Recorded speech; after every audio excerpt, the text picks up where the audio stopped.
నా పేరు డాక్టర్ నీత. ఇవాళ మనం టైప్ 2 డయాబెటీస్ అంటే షుగర్ గురించి కొంచెం తెలుసుకుందాము. మనం షుగర్ అనేది 2 రకాలుగా టెస్ట్ చేసుకుంటూ, డయాగ్నోస్ చేసుకుంటూ, ట్రీట్మెంట్ తీసుకుంటూ ఉండాలి. దానికోసం మనం తినక ముందు, తిన్న 2 అవర్స్ తర్వాత బ్లడ్ చెకప్ చేసుకుంటూ ఉండాలి.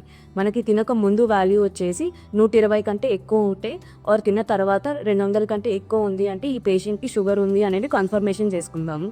అది కాకుండా మనకి 3 నెలల యావరేజ్ బ్లడ్ షుగర్ అనేది ఒక టెస్ట్ ఉంటుంది. ఆ టెస్ట్ అనేసి HbA1c వాల్యూ అంటాము. మనకి ఆ వాల్యూ మోర్ దెన్ 6.5 ఉంటే మనకు ఆ పేషెంట్కి డయాబెటీస్ ఉంది అని కన్ఫర్మ్ చేస్తాము. దాని తర్వాత మనం లైఫ్ స్టైల్ మోడిఫికేషన్స్ చేసుకుంటూ, ఎవ్రీ మంత్ హెల్త్ చెకప్స్ చేసుకుంటూ, HbA1c వాల్యూ 3 మంత్స్కి ఒకసారి టెస్ట్ చేయించుకుంటూ, ట్రీట్మెంట్ తీసుకుంటూ రెగ్యులర్గా ఉంటే మనకి ఫ్యూచర్లో హార్ట్ అటాక్స్ అన్న, బ్రెయిన్ అటాక్స్ ఇవన్నీ కాకుండా ఉంటాయి.